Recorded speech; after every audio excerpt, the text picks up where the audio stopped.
It's very difficult to distinguish fact from fiction. The one thing that struck me was the lack, or no, maybe it's not lack, but the relaxed quality of the security. I mean, normally, if a president is going to speak at a hotel, you go to every conceivable room in the hotel, everything is thoroughly checked and secured. All the people in the hotel are thoroughly checked and judged clean or suspicious, whatever it is. In other words, all the things that you normally expect to happen don't seem to have happened. And then I saw a lot of shots fired, and there don't seem to have been very many target hits, which is a little disturbing. Maybe they all need to go to the pistol range. Anyway, I don't know if this was a conspiracy, but when you see so much that is obviously so wrong, it's easy to conclude, well, this has got to be a setup. I mean, were you surprised that the entire line of succession for the United States government was in that room with that laxed security Yeah, that you're speaking of? I think you're right, and a number of people have brought that up. Again, it perhaps that's a reflection of the president's outlook that we are not aware of. Perhaps he's relaxed, which is a little surprising because the president, whoever the president is always under some kind of threat. And I would think at this point, President Trump is facing more than most. Yeah. So again, I don't have any current contacts in the Secret Service like I guess Larry Johnson does. So I don't know why certain things were not done.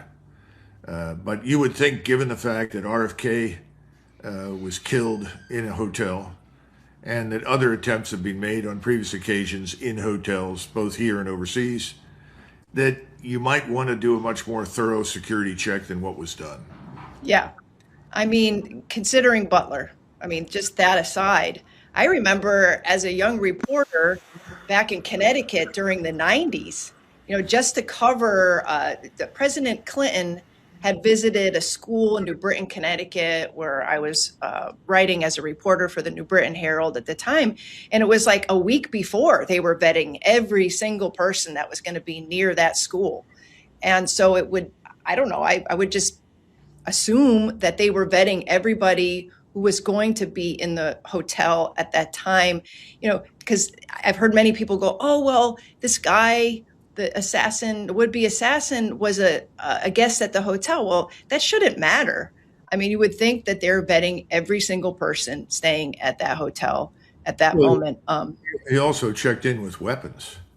And it's a sort of standard operating procedure. If the president is going to speak in a hotel or in some location where there are people staying, all the rooms would be inspected. Everybody would be informed they're coming around, they're Yeah. inspecting, and something would have been found, or he would have bolted. We don't know, but it didn't happen. So was it a setup? Again, I don't know.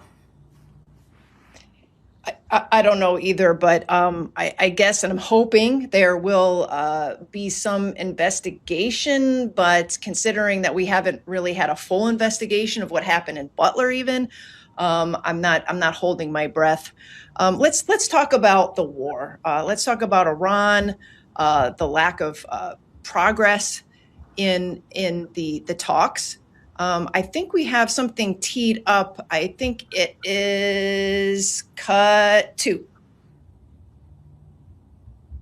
Canceled the talks in Islamabad, Pakistan, keeping Special Envoys Kushner and Witkoff here in the United States.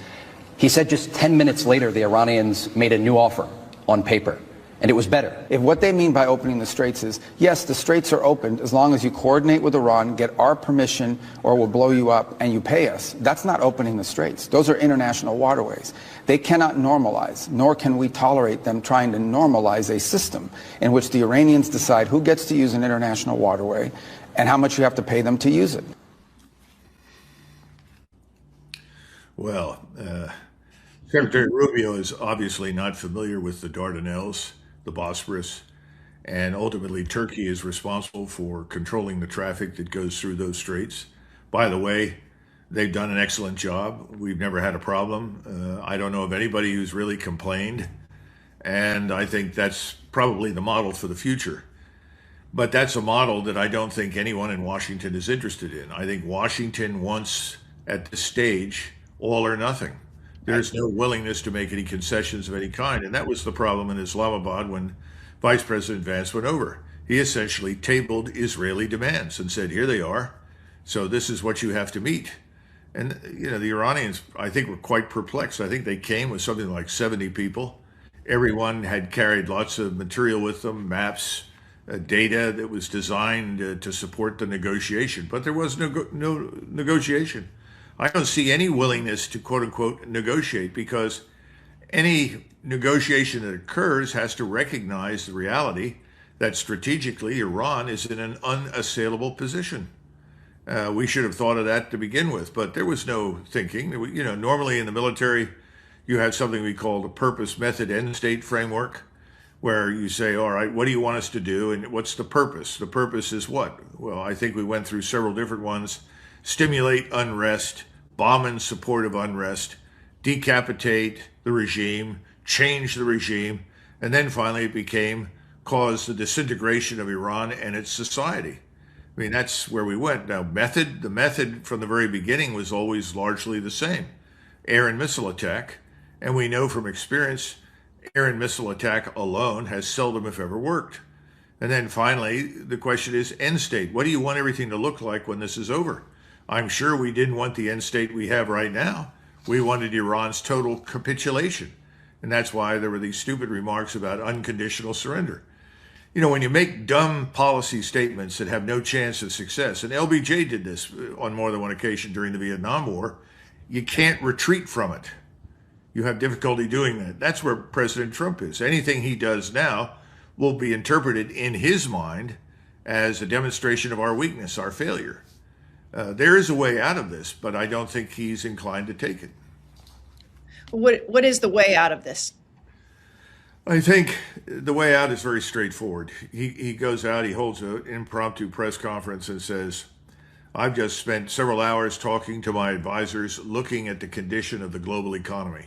It has become abundantly clear that the global south in particular, but that doesn't exclude Europe because Europe is also in a similar condition, is desperately in need of all the things that come out of the Persian Gulf, not just oil and liquid natural gas and liquefied natural gas. We're also talking about sulfur, aluminum, helium, nitrogen, and ultimately fertilizer. And it's being made very clear to me that if this current conflict drags on much longer, that the world is going to suffer and could actually go into a global depression. I don't want that to happen. So I am suspending immediately, as of this moment, all further military operations directed at Iran over the question of the Persian Gulf. We will turn to intermediaries and we will find a different way forward to resolve our disputes with Iran. Now that to me would be well received around the world. Americans can understand that if you tell them that. We have farmers that are going bankrupt left and right now because they have no fertilizer. We just cannot even begin to imagine the consequences of this. Wars always breed inflation. Inflation is rising. Prosperity in the United States is built on two things: cheap energy and cheap credit. Well, cheap energy is drying up and cheap credit is going away. And if you don't have those two things, you're staring at least at a deep recession, and overseas probably something much worse. So that would be the logical approach. However, there's a third party. That party is Israel, its lobby, and its supporters, its agents here in the United States. They have a say. Because let's be frank, if it were not for them and the demands they made of President Trump in this country, we would not likely be at war with Iran. I totally agree. And I want to get to Israel in a second. But the scenario that you lay out would require a lot of honesty from the president, some straight talk. We were supposed to have negotiations, or there were supposed to be some semblance, we were told, of talks over the weekend. The Iranians never committed to an actual sit down, but the president, all week said he was sending Witkoff, Kushner to Pakistan. And it wasn't until Saturday that the president said, you know what, I called these things off. I called these talks off. I didn't send, it would have been a waste of time to send our negotiators there because the Iranians don't really know what they want. Now, we don't know exactly what happened, but it sounds to me that there had been a lot of threatening over the week, and they're getting the sense that the Iranians weren't going to sit down until they were promised certain things, like lift the blockade. So it seems to me that the president is huffing and puffing and trying to blow the house down, and the Iranians aren't having it. And instead of taking the path that you have suggested, Doug, he's flailing about and continuing to threaten. I mean, he's got Scott Bessent out there, the Treasury Secretary, really obsessing about how the Iranians are about to cave. They only have 2 days of energy supply. We're going to crush them. We're going to crush anybody who even does business with them. They are trying to convince the American people that the Iranians are like 2 seconds to collapse. And as you said, most of us have our own eyes and ears open and we can see what's really happening. Yeah, well, there's no evidence to support that. I suppose part of the problem is NPD, narcissistic personality disorder, that everything that happens around Donald Trump, in vicinity of Donald Trump, has to bear his stamp, and his stamp is essentially consistent with Roy Cohn's famous 3 rules that he imparted to Donald when he was a young man. So you deny, deny, deny, you attack, attack, attack, and then you twist whatever happens to look like a victory. Yep. That's no way to conduct national policy, certainly no way to conduct national foreign policy, and certainly no way to conduct armed military conflict. I think the morale in the fleet is really pretty bad. There are a lot of miserable sailors, and I don't blame them. They've been out there in many cases for 10 months or more. It doesn't make any sense. The other thing is this blockade came out of the blue, came out of nowhere. And no one thought about it very carefully. When we blockaded Cuba, we called it a quarantine, obviously, for legal reasons. But when we did it, we had 180 ships at sea surrounding Cuba and also reaching out into the North Atlantic. We had 180 surface ships. We had, of that group, 8 carriers. I think half of them were submarine chasers. And then you had large numbers of submarines. In other words, we had a very large fleet. We were operating in our home waters. We had plenty of logistical sustainment that we could draw on. We could rotate in and out quickly. None of those things apply in the Indian Ocean. The other thing is that Iran is not an island. It has endless land borders. It also borders the Caspian. And it has allies within striking distance, whether that's China or Russia. And you increasingly have an explosive situation in the rest of the region. You have the Egyptians and obviously the Turks who are looking at all of this and seeing what's going on, and I think are moving closer and closer to the edge of intervention. But there doesn't seem to be any understanding of all of that. And as a result, we get these dumb pronouncements that just don't make any sense. No. I mean, you mentioned the U.S. capabilities. The Wall Street Journal had a story this week saying pretty much what we've known since the Houthi war, and you and I have talked about many times, that we have depleted our munitions stockpiles to the point that we couldn't fight a near-peer adversary if we wanted to. Now, according to their reporting, the U.S. has fired more than 1,000 long-range Tomahawk missiles since the war with Iran began, as well as 1,500 to 2,000 critical air defense missiles. Earlier last week, CSIS reported that we had used at least half of our THAAD, Patriot, and Standard missile interceptors in the war. Last summer, Mike Friedenberg did a deep dive for Responsible Statecraft into our missile consumption and found that we likely burned through 33% of our Standard missile 3s since 2023, when we started aiding Israel in its wars. Now, a lot has happened since last summer. We're not in very good shape, are we, Doug? Well, I don't think we're in desperate shape, but it's not the best shape. And clearly, I think it would be a mistake to restart the war and effectively run through what remains in the arsenal. The reason for that is, and this is probably more important than anything else, we have no surge capacity. And I've got friends that have worked in the defense industry, many of them intimately familiar with the production of missiles of all types and kinds. And they've always said to me for years, I mean, this is back in the 90s when I was still on active duty, they kept saying, we have no surge capacity. If you run through the inventory quickly, it'll take us years to replace it. And I would always say, well, has this been brought up? And they said, oh, of course it's being brought up.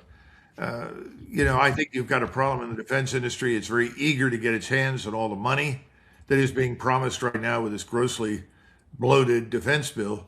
But at the same time, privately, they all know they can't surge production. So if we do run through another third of our arsenal so that we're up to 65 or 70% exhausted, then I think we're in very, very desperate shape. There's no question about that.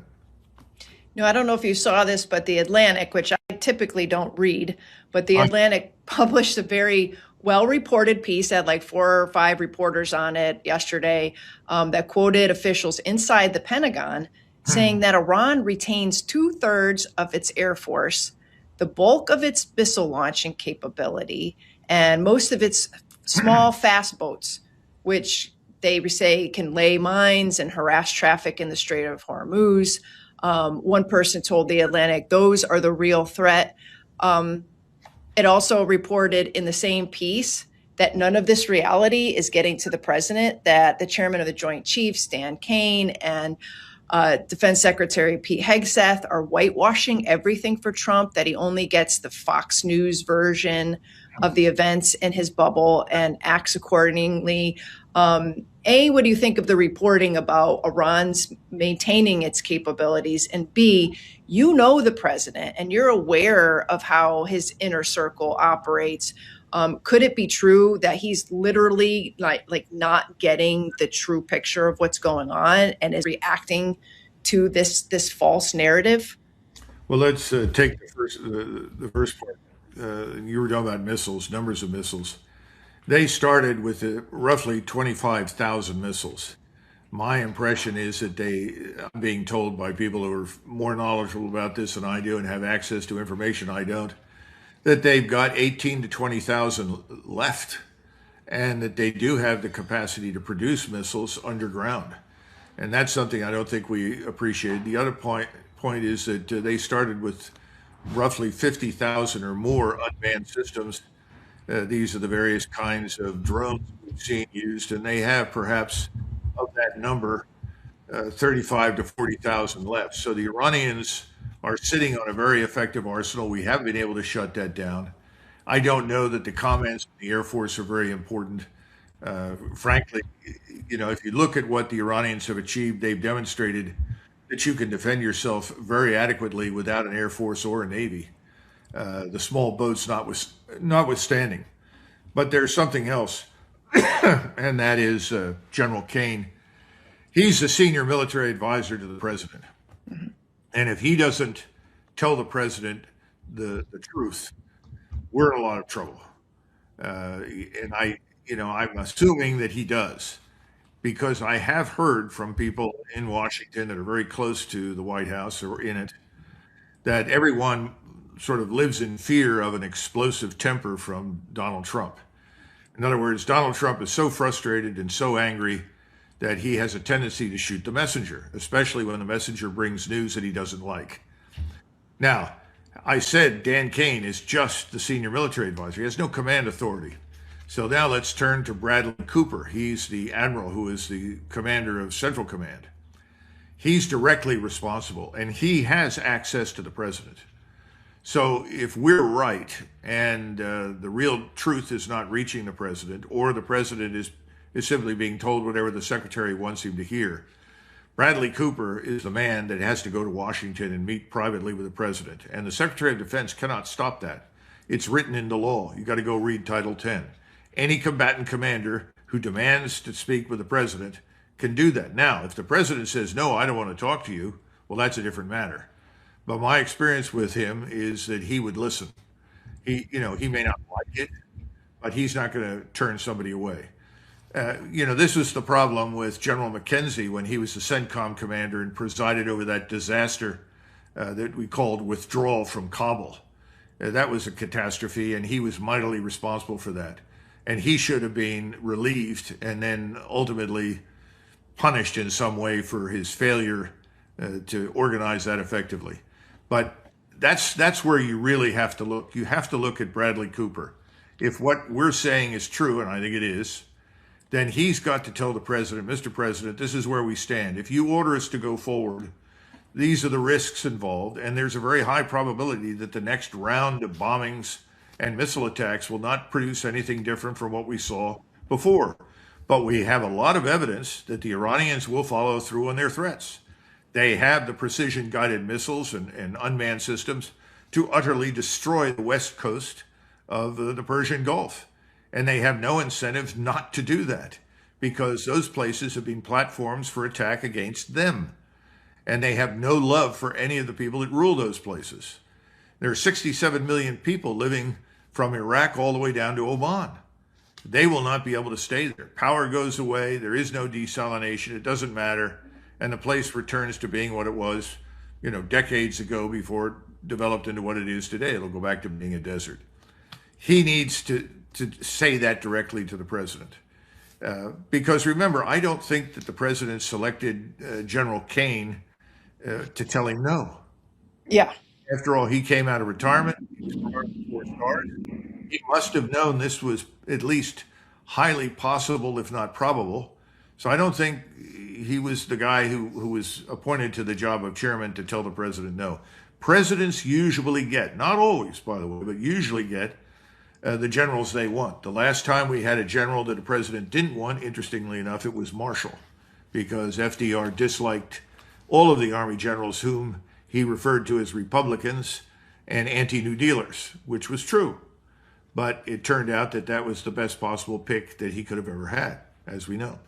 So, What do we know about Bradley Cooper? Now, I remember covering his ascent to his current position as CENTCOM commander, and not really impressed. I mean, I saw some and I read some of the transcripts of hearings that he had testified in, and he just seemed to be like a creature of the system, very committed to this idea that there was this deep integration with Israel and the Gulf states, and Iran was their primary enemy, and that everything that they were doing was to either isolate and protect themselves against this Middle East scourge that is Iran. But I don't know too much about him, and I would love to hear your thoughts about the job that he's doing. And we tend to blame the military commanders when things go wrong, and I realize that they have civilian masters. But when did the civilian masters blame end, and it really is a commander issue in terms of like the success or not of a operation like this? I don't think anyone who said anything else other than what you just recited would have been confirmed by the Senate. Remember, the Senate is essentially bought and paid for by the Israel lobby. Yeah. And they have a keen interest in sustaining the extraordinary levels of defense spending for all sorts of reasons that we don't need to go into right now. But the problem is that I don't think anybody who was very different from Admiral Cooper would have gotten there anyhow. So that's the first part. Look, his predecessor, General Kurilla, was identical, if not worse. So what are you looking for? Well, you're looking for the evidence that there is character. What are the 3 things that you look for in senior leadership? Character, competence, intelligence. Character implies integrity. Now, you put those 3 things together. Is he competent? I'm sure he was a competent surface warfare officer in the Navy.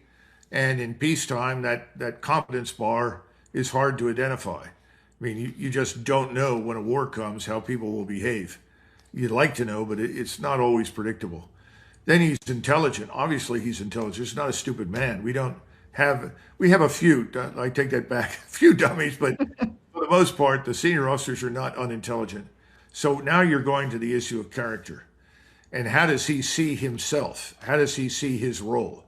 If he is the commander of Central Command and all the air, land, and naval forces in it, and he's responsible for the execution of the mission, it's not enough for him to say, sir, if you want us to blockade the Persian Gulf, we can blockade it.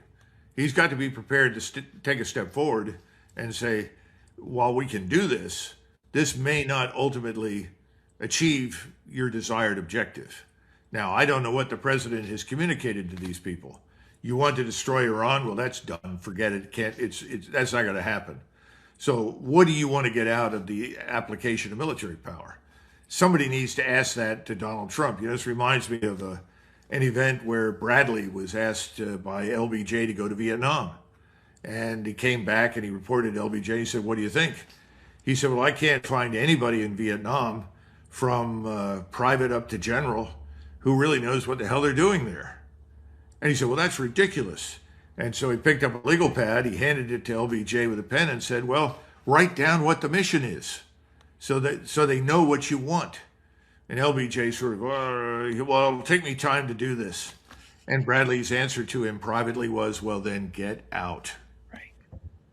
So I don't know that this has happened. And that's something that Admiral Cooper should have to raise. But I'm sure Admiral Cooper, like so many of these people in Washington, is afraid.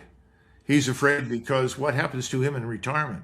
His opportunity to become a multimillionaire may dry up. I mean, if you want to look at someone who is the model, I think the model is to some extent Jack Keane, and the other model is Petraeus. Petraeus works for KKR, which incidentally is in a lot of trouble in the private equity world, along with BlackRock. But having said that, these are people that have cashed in dramatically with the Israel lobby, with the financial system, in order to enrich themselves. How do you do that? Well, you don't do that by delivering a message to the president that these people don't want you to deliver. And who's in charge? Ask who's in charge. And you got to go back to J.D. Vance in Islamabad, who gets up and gets on the phone and calls somebody to get instructions. Who was that? The man that says, everybody reports to me every day. That's right. That's Mr. Netanyahu. So it's a bad picture. And what can you reasonably expect under those circumstances? I don't think very much. Well, I have a couple questions, but one is a personal one. I mean, is this why you're not in the administration right now? Because you wouldn't be reliably a yes man, or couldn't operate in that kind of environment where you couldn't exercise integrity and character and truth to a president who is in a bubble? Well, let me back down from the hyperbolic language that you just used. I've had a lot of coffee this morning, Doug. Oh, that's good. I'm still drinking here. It's the only thing I do drink. I think we need to understand that, first of all, I'm not Israel first. And when I sat and watched that unfold at the Republican National Convention in 2024, I got to tell you, I was in a state of shock. When the Israeli flag was on the wall and a big sign said Israel first, and some plump man came out and argued, Israel first. And everybody sat there not knowing what they were supposed to do. Then it became clear that as people were being vetted for key positions, that some of the vetting was being done by people like Larry Ellison. So if that's your vetting process and that's where you're headed, I had no chance under any circumstances of being nominated or appointed to anything. And that's not just Trump, that also applies to this organization called the Senate. So I think we have to keep that in mind. Beyond that, I did have a phone call from someone down in Florida in April of 2022 and said, well, Doug, what do you think about what's happening in Ukraine? And I said, sir, this is a catastrophe. This war needs to end as soon as possible. You should go out and tell everybody to stop this war. He said, why? I said, this is a disaster. He said, well, everybody here tells me that Ukraine is winning the war. I said, sir, Ukraine has no more chance of winning this war than Mexico would have of winning a war against us. Well, you have a different perspective. Click. Yeah. So you're striked out. That's two strikes against you right there. Ukraine and Israel. Yeah. You So have a chance. no, and that's unfortunate, but that's the way it is. And I am just greatly relieved not to be part of the Right. sinking ship, because it's sinking now. And I think a lot of people will want to get off over the next few months. And I think we've already seen some evidence for that from Vice President Vance, who's allowed these leaks to come out suggesting that he does not have much confidence or faith in the assessments provided to the president by Hegseth and Kane. Well, usually when those kinds of things are leaked, it's not by accident. I was going to ask you about that because that was a key driver, or a key theme rather, in the Atlantic story, that there was this distinct difference between Hegseth and Vance over the war. And I've seen a number of these stories now emerging there. Vance is really, and his people are really trying to distance themselves. I don't know if they'll be successful distancing themselves from this policy and this president. We got like a minute or two left. I was wondering, you've been obviously operating in this Washington world since you got out of the service. I've seen numerous administrations. You know how these cycles roll.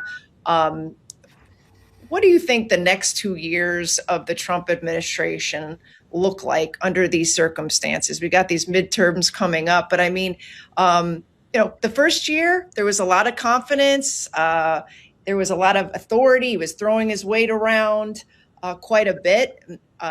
Now we have a war, like, as you point out, is failing miserably. We have Friedrich Merz, of the Chancellor of Germany, basically saying that the president's been humiliated. You have never heard somebody in Europe saying that a year ago. What does it look like the next couple of years under this president? Well, I'm not particularly high on Mr. Matz, but he's correct. I think we have to look at what's going to happen over the next week or two.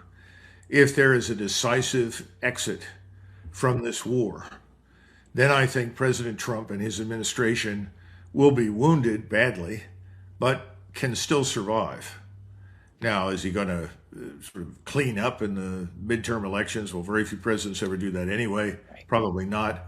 But I'm not sure that matters a great deal, because we know there isn't much daylight between the Senate, the House, and Trump when it comes to matters of foreign policy that involve Israel. But I think he can survive. If he restarts this war, Kelly, I think he'll be gone by the end of the year. I think the cabinet will probably be told by the billionaires that funded Trump it's time for him to go. And they'll put in their latest candidate, which would be Mr. Vance. Because remember, Mr. Vance was a lot like Mr. Obama. Came out of nowhere, seemed to have been beautifully packaged, wins a seat in the Senate, and then shows up quickly as the vice president. And he's obviously beholden to lots of people with lots of money. Probably some of the same people that President Trump is beholden to. It's all a function of, what do the billionaires think? Is President Trump become more of a liability than an asset? In which case he's gone. I think that happens if he tries to widen the war, even though those same billionaires will encourage him to do that. They won't give up. Exactly. They will not give up, because they are committed first and foremost to Israel. That's very depressing. Well, I'm sorry. I don't even know what to say to that, because that's the truth. And I try to cheer everybody up, but that's kind of the way I look at it. And if he stays in office, it's still going to be rough. It's not going to be walk. It's not going to, but he won't be removed. Okay. If you want to remove Biden, good Lord, Biden was virtually non-compos menace for the last couple of years of his presidency, if not earlier. So I don't think Trump will be removed if he walks away from this stupid war, provided he says the right things. Well, my producer Chris is signaling me, because I think he really wants me to get to this, and I do too. Can you comment on this ridiculous visit of Kid Rock to the Pentagon briefing room? This is after he had a joyride, apparently, in a Apache helicopter with Hegseth. I know this is a big PR stunt, but, talking about removing people, like, Hegseth is not wrapping himself in glory these days. Do you think that he'll be the first to go? That's hard to tell. That's very hard to tell. I can't imagine what Kid Rock was there for. I mean, turning the Department of Defense into a clown show is not a good idea. No. In the middle of a war. On top of it, we're in a war. Well, we say we are, but you and I both know that, yes, Iran is in a war We are not. This is not an existential threat to us. And so who's at war? We don't have a universal service. We don't have a draft. Yeah. There are very few numbers of people, maybe 50, 60,000 people, maybe a little more in the region who are on the line, if you will, that are part of this. And this is another problem. President Trump did not say, look, I'm not doing this unless I go to Congress. I want to sit down and talk to the leadership of the Senate. He said, I don't need to talk to any of those people. I'll do whatever the hell I want. Well, that's the wrong move. So I think from the very beginning, every misstep is now beginning to catch up with him. But having said all of that, I have looked at some of the things that Hegseth has tried to do, and they were good. He's tried to roll back some very bad policies. But again, he seems to have a passion for performance. Yeah. And when you're the Secretary of Defense or you're the National Security Advisor, it's more important that you be more than you seem to be. I think that's really key. I had a long talk with Cap Weinberger, and I thought he was right. I thought Harold Brown did a good job. They were there, and they were solid. They were people that the president at the time could turn to and rely on for good advice. They didn't always do it, but that's the case. I don't think Secretary Hegseth understands that. I think he sees this job as eminently a newsworthy event. Yeah, absolutely. I'm thinking of Chuck Hagel. Not everybody liked him. Not everyone's cup of tea, but he was a Vietnam veteran. He knew the seriousness of the position when he took it. It was after at the tail end of the Iraq War. I can't see him doing this kind of chest thumping, attention grabbing, holy rolling stumps that. You're right, but there's something else that nobody understands this very well in Washington, because Washington is all about no change. Washington is about keeping the dollars flowing. But the truth is, we are at the end of an 80-plus year process. The force structure we have, the force design, all of it is effectively antiquated and needs to be fundamentally reformed and reorganized. Nobody in Washington likes that, because that, as I said, will interrupt the flow of dollars. Right. I think we're going to get this, but I don't think Secretary Hegseth remotely understands that. And that's not why he was picked. He was picked to do what he's doing for President Trump. And I think we need to understand that. President Trump is getting from Mr. Hegseth what he wants.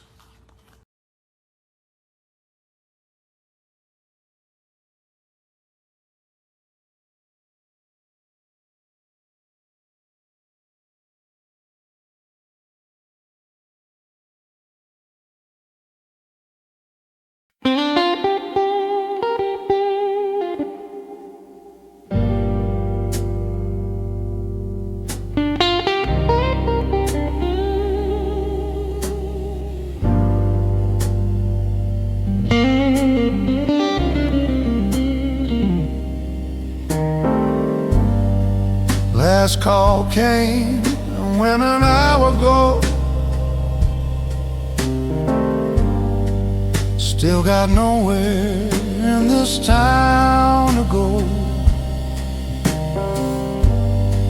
Your chair is empty by the wall. I still look up when I hear that door. Sing me a last call lullaby, low enough to let the hurt go by.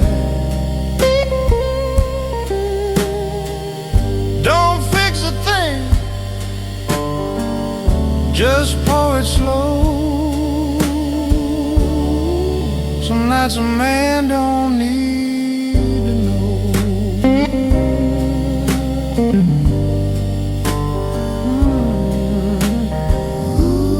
jukebox humming like it knows my name. Every sad song sounds about the same. Street lights shaking in the rain outside.